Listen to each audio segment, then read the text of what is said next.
ಶ್ರೀ ಗುರುಭ್ಯೋ ನಮಃ. ಕೃಷ್ಣಾಯ ವಾಸುದೇವಾಯ ಹರೆಯೇ ಪರಮಾತ್ಮನೆ ಪ್ರಣತಕ್ಲೇಶನಾಶಾಯ ಗೋವಿಂದಾಯ ನಮೋ ನಮಃ. ಹರೇ ಶ್ರೀನಿವಾಸ. ಶ್ರೀ ಗುರು ರಾಘವೇಂದ್ರಾಯ ನಮಃ. ಶ್ರೀ ಸತ್ಯಾತ್ಮತೀರ್ಥ ಗುರುಭ್ಯೋ ನಮಃ. ಶ್ರೀ ಜಗನ್ನಾಥದಾಸ ಗುರುಭ್ಯೋ ನಮಃ. ಎಲ್ಲರಿಗೂ ನಮಸ್ಕಾರ. ನಾವು ಜೀವ ಪ್ರಕರಣ ಸಂಧಿಯ ಸಾರ ನೋಡ್ತಾ ಇದ್ದೀವಿ. 20 ನುಡಿ ಆಗಿದೆ. 21ನೇ ನುಡಿಯಲ್ಲಿ 21ನೇ ನುಡಿಯಲ್ಲಿ ಯಾವ್ಯಾವ ದಿಕ್ಕಿಗೆ ಯಾವ್ಯಾವ ದೇವತೆಗಳಿದ್ದಾರೆ, ಅಲ್ಲಿ ದೇವತೆಗಳ ಹೆಸರು ಕೊಟ್ಟಿಲ್ಲ, ಬರೀ ಭಗವದ್ ರೂಪ ತಗೊಂಡಿದ್ದಾರೆ. ಅಲ್ಲಿ ನಾವು ದೇವತೆಗಳ ಹೆಸರು ಕೂಡ ನಾವು ಸ್ಮರಣಕ್ಕೆ ತರಬೇಕು. ಹಿಂದೆ ಸಂಧಿಯಲ್ಲೆಲ್ಲ ಹೇಳಿದ್ದಾರೆ ಯಾವ ದಿಕ್ಕಿಗೆ ಯಾವ ದೇವತೆಗಳಂತಂದ್ಬಿಟ್ಟು. ಮುಂದೇನು ತಿರ್ಗಾ ಬರ್ತದೆ. ಇಲ್ಲಿ ಒಂದು ಅವಲೋಕನ ಮಾಡೋಣ. ಈ ಅಷ್ಟ ದಳದಲ್ಲಿ ದಿಕ್ಪಾಲಕರಿದ್ದಾರೆ. ಅಲ್ಲಿ ಯಾರ್ಯಾರು ಏನೇನು ಯಾವ್ಯಾವ ಭಗವದ್ ರೂಪದ ಚಿಂತನೆ ಮಾಡ್ತಾರೆ ಅಂತ. ಆಮೇಲೆ ಅಲ್ಲಿ ಬಂದಾಗ ಈ ನಮ್ಮ ಮೂಲೇಶ ಸಂಚಾರ ಮಾಡ್ತಾ ಹಂಸನಾಮಕೃತಿ ಪರಮಾತ್ಮ ಸಂಚಾರ ಮಾಡ್ತಾ ಇರ್ತಾನೆ.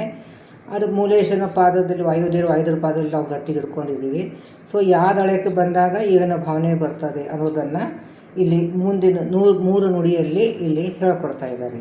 ಮೊದಲು ಯಾವ್ಯಾವ ಭಗವದ್ ರೂಪ ಇದೆ ಅಂತಂದ್ಬಿಟ್ಟು ಹೇಳಿಬಿಟ್ಟು, ಆಮೇಲೆ ಯಾವ ದಳಕ್ಕೆ ಬಂದರೆ ಏನು ಭಾವನೆ ಬರ್ತದೆ ಅನ್ನೋದನ್ನು ಇಲ್ಲಿ ಹೇಳ್ಕೊಟ್ಟಿದ್ದಾರೆ.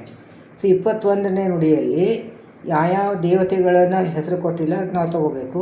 ಇಲ್ಲಿ ಭಗವದ್ ರೂಪ ಯಾವುದಾದ್ರು ಇದೆ ಅಂತ ಹೇಳ್ತಾರೆ. ವಾಸವಾನುಜ ರೇಣುಕಾತ್ಮಜ ದಾಶರಥಿ ರುಜನಾರ್ದನ ಅಮಲ ಜಲಾಶಯಾಲಯ ಹಯವದನ ಶ್ರೀ ಕಪಿಲ ನರಸಿಂಹ. ಈ ಸ್ವರೂಪದ ಅವರು ಸಂತೋಷಪಡಿಸುತ್ತ ನಿತ್ಯ ಸುಖಮಯ ವಾಸವಾಗಿ ಹೃತ್ಕಮಲದೊಳು ಬಿಂಬನೆಂದೆನಿಸಿ ಇವನೇ ಬಿಂಬ ಅಂತ ಅನಿಸ್ಕೊಳ್ತಾನೆ. ಈಗ ಎಲ್ಲ ಕಡೆಯೂ ಈ ಮೂಲೇಶ ಪರಮಾತ್ಮ ಸಂಚಾರ ಮಾಡ್ತಾಗ ಅವನು ಬಿಂಬ ಅಂತ ಅನಿಸ್ಕೊಳ್ತಾನೆ. ಸೊ ಇಲ್ಲಿ ಮೂಲೇಶ ಪ್ರದೇಶ 3 ಮಂದಿಗೂ ಬಿಂಬ ಅಂತ ಹೇಳ್ತಾರೆ. ಇನ್ನು ಯಾವ್ಯಾವ ದಿಕ್ಕಿಗಳೇ ಯಾವ್ಯಾವ ದೇವತೆಗಳಿದ್ದಾರೆ ಅಂತ ನೋಡೋಣ. ಪೂರ್ವ ದಿಕ್ಕಿನಲ್ಲಿ ಇಂದ್ರ, ಅಲ್ಲಿ ಯಾರು ಭಗವದ್ ರೂಪದ ಚಿಂತನೆ ಮಾಡ್ತಾರೆ, ಅಲ್ಲಿ ಆರಾಧನೆ ಮಾಡ್ತಾನೆ ಇಂದ್ರ ಉಪೇಂದ್ರ. ಆಮೇಲೆ ಆಗ್ನೇಯ ದಿಕ್ಕಿಗೆ ಅಗ್ನಿ ಪರಶುರಾಮ, ದಕ್ಷಿಣ ದಿಕ್ಕಿಗೆ ಯಮ ರಾಮ, ಆಮೇಲೆ ನೈಋತ್ಯ ದಿಕ್ಕಿಗೆ ನಿವೃತ್ತಿ ಜನಾರ್ದನ, ಪಶ್ಚಿಮ ದಿಕ್ಕಿಗೆ ವರುಣ ಮತ್ಸ್ಯರೂಪಿ, ಆಮೇಲೆ ವಾಯವ್ಯ ದಿಕ್ಕಿಗೆ ಪ್ರವಾಹ ವಾಯುದೇವರು, ಆಮೇಲೆ ಹೈಗ್ರೀವ ರೂಪಿ ಪರಮಾತ್ಮ, ಉತ್ತರ ದಿಕ್ಕಿಗೆ ಕುಬೇರ ಕಪಿಲ ರೂಪಿ ಪರಮಾತ್ಮ, ಆಮೇಲೆ ಈಶಾನ್ಯ ದಿಕ್ಕಿಗೆ ರುದ್ರದೇವರು, ಅಲ್ಲಿ ನರಸಿಂಹರೂಪಿ ಪರಮಾತ್ಮ ಆರಾಧನೆ ಮಾಡ್ತಾ ಇರ್ತಾರೆ. ಅಷ್ಟು ದಿಕ್ಪಾಲಕರು ಈ ದಳದಲ್ಲಿ ಇದ್ದಾರೆ ಅಂತ ಇನ್ನು ಅದನ್ನು ಈ ನುಡಿಯಲ್ಲಿ ಹೇಳಿದರು. ಈ ಸ್ವರೂಪದೊಳು ಅವರವರ ಸಂತೋಷಪಡಿಸುತ್ತ, ಅಂದರೆ ಆಯಾ ದಳಕ್ಕೆ ಹೋಗಿ ಅಲ್ಲಲ್ಲಿ ಇದ್ದಂತಹ ದೇವತೆಗಳಿಗೆ ಸಂತೋಷಪಡಿಸ್ತಾನೆ. ಆಮೇಲೆ ಅವನು ಹೇಗಿದ್ದಾನೆ, ನಿತ್ಯ ಸುಖಮಯನಾಗಿದ್ದಾನೆ. ವಾಸವಾಗಿ ಹೃತ್ಕವಲದೊಳಗೆ ಬಿಂಬನೆನಿಸಿ, ಈ ಹೃತ್ಕವಲದೊಳಗೆ ವಾಸವಾಗಿದ್ದಾನೆ, ಅವನು ಬಿಂಬ ಅಂತ ಕರೆಸ್ಕೊಳ್ತಾನೆ. ಅದೇ ಮೂಲೇಶದ ಬಗ್ಗೆ ಹೇಳ್ತಾ ಇದ್ದಾರೆ. ಇನ್ನು 22ನೇ ನುಡಿಯಲ್ಲಿ ಯಾವುದರಲ್ಲಿ ಹೋದರೆ ಏನು ಭಾವನೆ ಬರ್ತದೆ ಅನ್ನೋದನ್ನು ಇಲ್ಲಿ ಹೇಳ್ಕೊಡ್ತಾ ಇದ್ದಾರೆ. ಸುರಪನಾಲಯಕ್ಕೆ ಕೈಗೆ ಇಡದೆ ಕೈ ಎಡೆದಿರೆ ಐಡದಿರೆ ಸುರಪನ ಆಲಯಕ್ಕೆ ಐಡಿದರೆ ಅಂದರೆ ಬಂದರೆ ಅಂತಂದರೆ ಸುರಪನಾಲಯ ಅಂತಂದ್ರೇನು ಇಂದ್ರ. ಪೂರ್ವ ದಿಕ್ಕಿಗೆ ಇಂದ್ರನ ಮನೆಗೆ ಬಂದರೆ ಅಲ್ಲಿ ಯಾರು ಉಪೇಂದ್ರರೂಪಿ ಪರಮಾತ್ಮನ ಆರಾಧನೆ ಮಾಡ್ತಾ ಇರ್ತಾನೆ. ಅಲ್ಲಿ ಬಂದರೆ ಮನವಿರುವುದು ಸತ್ಪುಣ್ಯ ಮಾರ್ಗದಿರಿ, ಅಲ್ಲ ಭಗವತ್ ಪ್ರೀತಿಕರವಾದಂಥದ್ದು ಕಾರ್ಯ ಮಾಡುವಂಥದ್ದು ಒಂದು ನಮಗೆ ಪ್ರೇರಣೆ ಬರ್ತದೆ. ಬರಲು ವನ್ಯ ಭಗದಿ. ಇನ್ನು ವನ್ಯ ಅಂದರೆ ಆಗ್ನೇಯ ದಿಕ್ಕಿಗೆ ಅಗ್ನಿ ಇದ್ದಾನೆ. ಆಗ್ನೇಯ ದಿಕ್ಕಿಗೆ ಅಗ್ನಿ ಇದ್ದಾನೆ. ಅಲ್ಲಿ ಪರಶುರಾಪಿ ಪರಮಾತ್ಮ ಆರಾಧನೆ ಮಾಡ್ತಾ ಇರ್ತಾನೆ. ಈ ಮೂಲೇಶ ಆ ದಳದಲ್ಲಿ ಬಂದಾಗ ನಮಗೆ ನಿದ್ರೆ ಆಲಸ್ಯ ಹಸಿವೆ ತೃಷೆ ಇದರ ಅರ್ಥ ಹೇಳ್ತಾ ಇದ್ದಾರೆ. ಬರಲು ವನ್ಯ ಮನೆಗೆ ನಿದ್ರ ಆಲಸ್ಯ ಹಸಿ ತೃಷೆಯು ತನಯನಿಕೇತನದಿ, ಅಂದರೆ ತರಣೆ ಸೂರ್ಯನ ಮಗ ಯಮ. ಈ ಯಮನ ಮಂದಿರಕ್ಕೆ ಬಂದಾಗ ಸಂಭರಿತ ಕೋಪ ತೋರುವುದು. ಅದೇ ಇಲ್ಲಿ ಯಾವ ಬುದ್ಧಿ ಬರ್ತದೆ, ದಕ್ಷಿಣ ದಿಕ್ಕಿಗೆ ಯಮ, ಅಲ್ಲಿ ರಾಮದೇವರ ಪೂಜೆ ಮಾಡ್ತಾ ಇದ್ದಾರೆ, ಅವರು ಆರಾಧನೆ ಮಾಡ್ತಾರೆ. ಅಲ್ಲಿ ಬಂದಾಗ ಕೋಪ ಎಲ್ಲ ಬರ್ತದೆ ನಮಗೆ ತೋರುವುದು. ಅರವಿದೂರನ ನಿರ್ವಿಧ, ಅರವಿದ ದೋಷ ದೂರ ಅಂತ ಭಗವಂತ ನಿವೃತ್ತಿ ಒಂದು ನಿವೃತ್ತಿ ಪಾಪಗಳು ಅಂದರೆ ನೈಋತ್ಯ ದಿಕ್ಕಿ ಪರಮಾತ್ಮನಿಗೆ ಅಲ್ಲೇ ಯಾರಿದ್ದಾರೆ ಅಲ್ಲಿ ನಿವೃತ್ತಿ ಅಂತ ದೇವತೆ ಇದ್ದಾರೆ. ಅಲ್ಲಿ ಜನಾರೂಪಿ ಪರಮಾತ್ಮ ಆರಾಧನೆ ಮಾಡ್ತಾರೆ. ಅಲ್ಲಿ ಬಂದರೆ ನಮ್ಮ ಕರ್ಮಗಳು ಮಾಡುವಂಥ ಬುದ್ಧಿ ಬರ್ತದೆ ಅಂತ ಹೇಳ್ತಾ ಇದ್ದಾರೆ. ಸೊ ಇಲ್ಲಿ ಇಂದ್ರನ ಪೂರ್ವ ದಿಕ್ಕಿಗೆ ಇಂದ್ರ ಉಪೇಂದ್ರ ಅಲ್ಲಿ ಪುಣ್ಯದ ಬುದ್ಧಿ ಬರ್ತದೆ. ಆಗ್ನೇಯಕ್ಕೆ ಅಗ್ನಿ ಪರಶುರಾಮ ಅಲ್ಲಿ ನಿದ್ರಾ ಆಲಸ್ಯ ಸದೃಶ್ಯ ಬರ್ತದೆ. ದಕ್ಷಿಣ ದಿಕ್ಕಿಗೆ ಯಮ ರಾಮ ಅಲ್ಲಿ ನಮಗೆ ಕೋಪ ಬರ್ತದೆ. ನಿವೃತ್ತಿ ದಿಕ್ಕಿಗೆ ಬಂದಾಗ ನಿವೃತ್ತಿ ಜನಾರ್ದನ ಇರ್ತಾರೆ, ಅಲ್ಲಿ ಪಾಪಕರ್ಮಗಳ ಪ್ರೇರಣೆ ಆಗ್ತದೆ. ಇನ್ನು ವರುಣನಾಮ ಇದು ತೋರುವುದು ಅರಗಿದೋಡು ನಿವೃತ್ತಿಗಳ ಪಾಪಗಳ ಮಾಪ. ಇಷ್ಟು ಈ ನುಡಿಯಲ್ಲಿ ಇಲ್ಲಿವರೆಗೂ ಹೇಳಿದ್ದಾರೆ. ನಿವೃತ್ತಿ ಅಂದರೆ ಪೂರ್ವ ಆಗ್ನೇಯ ದಕ್ಷಿಣ ನೈಋತ್ಯ ಇಷ್ಟು 4 ದಿಕ್ಕಿಗಳಲ್ಲಿ ಹೇಗೆ ನಮಗೆ ಭಾವನೆ ಬರ್ತದೆ. ಮೂಲೇಶ್ವರ ಹಂಸರೂಪಿ ಪರಮಾತ್ಮ ಅಲ್ಲಿ ಸಂಚಾರ ಮಾಡ್ತಾನೆ. ಆಯಾ ದಿಕ್ಕಿಗೆ ಹೋದಾಗೆ ಅಲ್ಲಿ ಆ ಭಾವನೆ ನಮಗೆ ಬರ್ತದೆ ಅನ್ನೋದನ್ನು ಇಲ್ಲಿ ಹೇಳ್ಕೊಡ್ತಾ ಇದ್ದಾರೆ. ಇನ್ನು 23ನೇ ನುಡಿಯಲ್ಲಿ ವರುಣನಲ್ಲಿ ವಿನೋದ ಹಾಸ್ಯ. ವರುಣ ಎಲ್ಲಿದ್ದಾನೆ ಇಲ್ಲ ಪಶ್ಚಿಮ ದಿಕ್ಕಿಗೆ ಹೊರಡಿದ್ದಾನೆ, ಅಲ್ಲಿ ಮತ್ಸ್ಯರೂಪಿ ಪರಮಾತ್ಮನ ಆರಾಧನೆ ಮಾಡ್ತಾ ಇದ್ದಾರೆ. ಅಲ್ಲಿ ಬಂದಾಗ ವಿನೋದ ಹಾಸ್ಯ, ಸಂತೋಷದಿಂದ ಇರ್ತೀವಿ, ಅದೇ ಧರ್ಮ ಕಾರ್ಯ ಇರೋದಿಲ್ಲ. ಸಂತೋಷದಿಂದ ಇರ್ತೀವಿ, ವಿನೋದ ಮಾಡ್ತೀವಿ, ಹಾಸ್ಯ ಮಾಡ್ತೀವಿ, ಖುಷಿಯಾಗಿ ಇರ್ತೀವಿ. ಆಮೇಲೆ ಮರುತನೊಳು ಗಮನಾಗಮನ ಅಂದರೆ ವಾಯು ದಿಕ್ಕಿಗೆ ಬಂದಾಗ ಅಲ್ಲಿ ಪ್ರವಾಯುದೇವರು ಇರ್ತಾರೆ, ಅಲ್ಲಿ ಹೈಗ್ರೀವ ರೂಪಿ ಪರಮಾತ್ಮನ ಚಿಂತನೆ ಮಾಡ್ತಾರೆ. ಅಲ್ಲಿ ಬಂದಾಗ ನಮಗೇನಾಗ್ತದೆ ಗಮನಾಗಮನದ ಅಂದರೆ ಎಲ್ಲ ಸಂಚಾರ ಮಾಡಬೇಕು ಅಂತ ಇಚ್ಛೆ ಆಗ್ತದೆ. ಇನ್ನು ಯಾವ ಥರ ಹೋಗ್ತೀವಿ, ಅರ್ಧ ಮನೆಗೆ ಹೋಗ್ತೀವಿ, ಸಂಚಾರ ಮಾಡೋ ಇಚ್ಛೆ ಆಗ್ತದೆ. ಆಮೇಲೆ ಹಿಮಕರ ಧನಾಧಿಪರಲ್ಲಿ ಗಮನಾಗಮನ ಹಿಮಕರ ಧನಾಪಿದರಲ್ಲಿ ಅಂದರೆ ಇಲ್ಲಿ ಕುಬೇರನ ದಿಕ್ಕಿಗೆ ಬಂದಾಗ ಅಂದರೆ ಅಲ್ಲಿ ಉತ್ತರ ದಿಕ್ಕಿಗೆ ಕುಬೇರ, ಅಲ್ಲಿ ಕಪಿಲರೂಪಿ ಪರಮಾತ್ಮ. ಅಲ್ಲಿ ಬಂದಾಗ ಧರ್ಮದ ಬುದ್ಧಿ ಜನಿಸುವುದು, ಧರ್ಮಾಚರಣೆ ಮಾಡಬೇಕು ಅಂತ ಬುದ್ಧಿ ಬರ್ತದೆ. ಎಲ್ಲಿ ಉತ್ತರ ದಿಕ್ಕಿಗೆ ಬಂದಾಗ ಅಲ್ಲಿ ಕುಬೇರ, ಅಲ್ಲಿ ಕಪಿಲರೂಪಿ ಪರಮಾತ್ಮನ ಆರಾಧನೆ ಮಾಡ್ತಾರೆ. ಆ ದಿಕ್ಕಿಗೆ ಆ ದಳಕ್ಕೆ ಈ ಮೂಲೇಶ ಬಂದಾಗ ಅಂದರೆ ಹಂಸರೂಪಿ ಪರಮಾತ್ಮ ಸಂಚಾರ ಮಾಡ್ತಾನೆ. ಅಲ್ಲಿ ಬಂದಾಗ ನಮಗೆ ಧರ್ಮದ ಬುದ್ಧಿ ಬರ್ತದೆ ಅಂತ. ಹರನ ಮಂದಿರದಲ್ಲಿ ಇನ್ನು ಈಶಾನ್ಯ ದಿಕ್ಕಿಗೆ ರುದ್ರದೇವ್ರ ಮನೆ, ಅಲ್ಲಿ ಬಂದಾಗ ಏನಾಗ್ತದೆ ಗೋ ಧನ ಧರಣಿ ಕನ್ಯಾದಾನಗಳು ಅಂದರೆ ಎಲ್ಲ ದಾನ ಮಾಡೋ ಒಂದು ಬುದ್ಧಿ ಬರ್ತದೆ. ಗೋದಾನ ಮಾಡಬೇಕು, ದಾನ ಮಾಡಬೇಕು, ಧರಣಿ ದಾನ ಮಾಡಬೇಕು, ಭೂದಾನ ಮಾಡಬೇಕು, ಕನ್ಯಾದಾನ ಮಾಡಬೇಕು ಅನ್ನೋದನ್ನು ಬುದ್ಧಿ ನಮಗೆ ಬರ್ತದೆ ಅಂತ. ಒಂದು ಅರೆ ಗಳಿಗೆ ತಳಿಯದಲೇ ಕೊಡುತ್ತಿಹ ಚಿತ್ತ ಪುಟ್ಟುವುದು ಅಂದರೆ ಸತತವಾಗಿ ನಮಗೇನಾದರೂ ಒಂದು ಭಾವನೆ ಬರ್ತಾನೇ ಇರ್ತದಂತೆ. ಸೊ ನಿದ್ರೆಯಲ್ಲಿ ಕೂಡ ನಮಗೇನೇನು ಭಾವನೆ ಬರ್ತಾ ಇರ್ತದೆ, ಅದಕ್ಕೋಸ್ಕರ ನಾವು ಏನೇನೋ ಕಾಣ್ತಾ ಇರ್ತೀವಿ.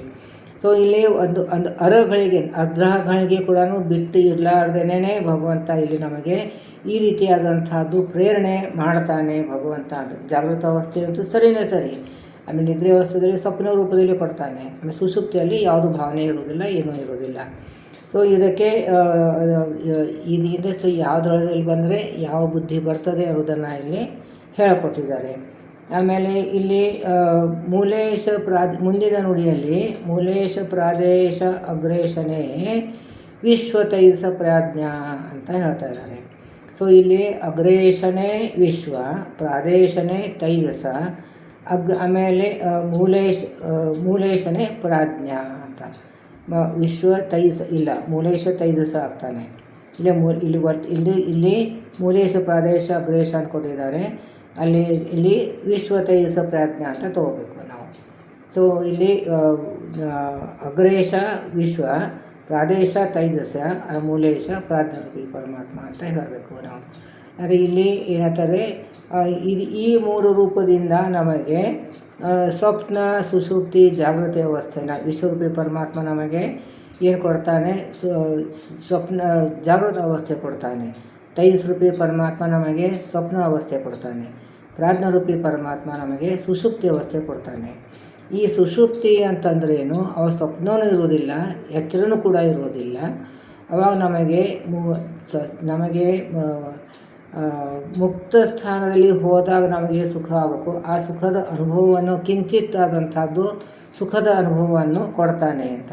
ಇದು ಹೇಗೆ ಆಗ್ತದೆ ಅಂತಂದರೆ ನಮ್ಮದು ಜೀವ ಪ್ರಕಾಶಮಾನದಿಂದ ಇಡೀ ದೇಹದಲ್ಲಿ ಈ ಸ್ವರೂಪ ದೇಹ ಲಿಂಗ ದೇಹ ಆಮೇಲೆ ಇಲ್ಲಿ ನಮ್ಮ ಸ್ಥೂಲ ದೇಹವರೆಗೂ ವ್ಯಾಪ್ತವಾಗಿದೆ. ಈ ಈ ಈ ಸ್ವರೂಪ ದೇಹ ನಮ್ಮದು ಜೀವ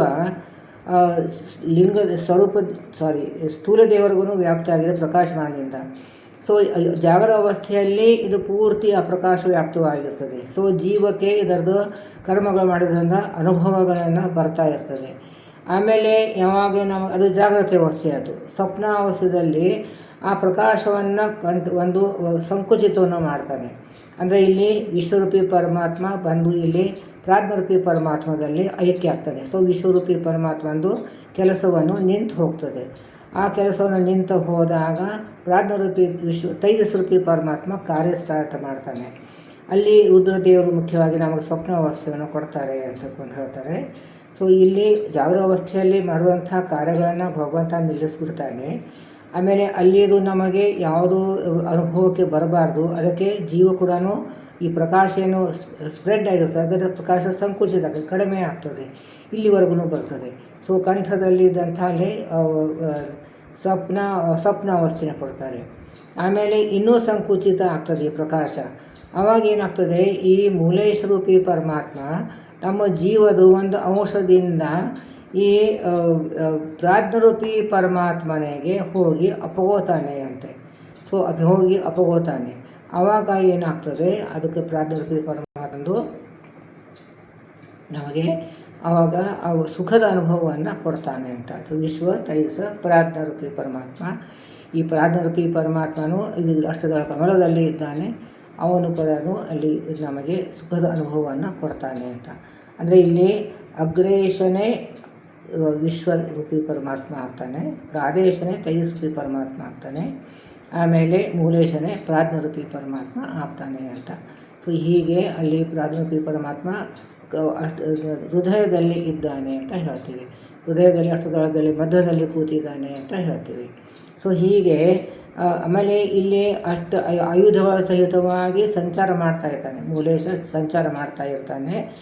ಆಮೇಲೆ ಇದು ಎಲ್ಲ ಆಯಾ ದಿಕ್ಕಿಗಳಿಗೆ ಹೋದಾಗ ಆ ದಿಕ್ಕಿನ ಅಧಿಪತಿಗಳು ಅವರಿಗೆ ಆರಾಧನೆ ಮಾಡ್ತಾರೆ, ಪೂಜೆ ಮಾಡ್ತಾರೆ. ಈ ಮೂಲೇಶ ಅಲ್ಲಿ ದಳದಲ್ಲಿದ್ದಾಗ ಆ ಮೂಲ ರೂಪ ಅಲ್ಲಿ ತಮ್ಮ ಇದ್ದಂಥ ದೇವತೆಗಳನ್ನು ಭಗವಂತನ ಆರಾಧನೆ ಮಾಡ್ತಾ ಇರ್ತಾರೆ.